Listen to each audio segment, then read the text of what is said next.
George Bernard Shaw said, the greatest danger in communication is the illusion it even occurred. And it's because of this. The average speaker goes at about 125 words a minute. I'm going about 135 right now because I'm trying to fit a whole lot in, which sounds like it's pretty fast. So right away, there we go. The average speaker goes at about 125 words a minute. Got that? The problem is, the obstacle is, the average listener on the other side of the loop, their brain hears, sorts, and processes information at 425 words a minute. Understand what's happening? I can't keep up. No matter how fast I go, I can't keep up. And that creates obstacles and barriers to this communication. One of which is as simple as, let's try this. I'm going to ask you a question. And to do this quickly, the answer is a number. So all you get to say in the next 15 seconds, maybe 10 seconds, is a number. Here's what I can predict. Somebody in the room is going to say a number that you don't agree with. And you're going to be dying to shout out why they're wrong. You can't do that. You can't tell them why they're wrong. In the next 10 seconds, the only thing you can do is say, think, write down a number, or whatever, however you want to do it. Okay? Here's the question. How many of each animal did Moses take on the ark? How many of each? Okay, stop. How many of you said or thought two? Put your hands up in the air. Yeah, that's not right. Did anybody say to think or say one because one pair of each? That wouldn't be right either. Does anybody know what the right answer is? Thank you.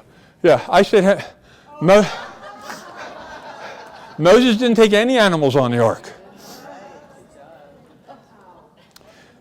That's just so much fun. Well, by the way, no. Think about this. Here's predictable human response. I just told you it would happen, and you did it anyway because that's who we are. Our brains aren't wired to listen. Our brains aren't wired to do it. So we have to teach ourselves, learn that skill set. I grew up in West Philadelphia.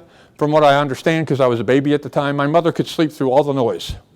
I mean, 56 in Addison, there's a light on all four corners. All night long there are cars beeping and stopping. The L goes by. So the apartment shook as the L went by. You know what an L is, right? Okay. So she could sleep through all that. But from what I'm told, if I was to whimper, just whimper, if I made hardly any noise at all, what would my mother do? And there it is. We lock out in some stuff and we lock onto other stuff. We lock out what's not important. We lock onto what is important. That's a conscious effort. Listening is conscious. Listening is, we've made a decision to pay attention and take the words and phrases coming out of their mouth and make meaning from them. That ignites a whole different set of brain cells. You with me? Hearing doesn't take any of that. And ultimately what we're trying to do is learn a number of things so we can respond appropriately.